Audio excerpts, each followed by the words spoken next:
এই যে পাহাড়ের পাদদেশে ঘেঁষে চলেছে রাস্তা, সত্যি কত সুন্দর, তাই না?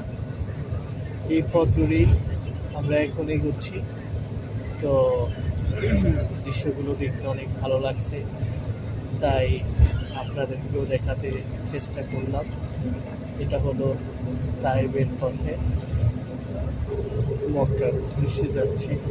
ইনশাল্লাহ আমি আপনাদের সাথে সবসময় থাকবো এবং সুন্দর সুন্দর দৃশ্যগুলো আপনাদের সামনে তুলে ধরার চেষ্টা করব। আপনারাও আমার সাথে থাকবেন আশা করি ইনশাল্লাহ।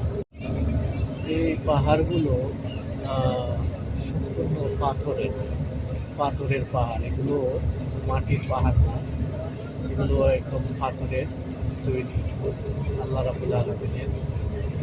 তো পাহাড়গুলো কীভাবে দাঁড়িয়ে আছে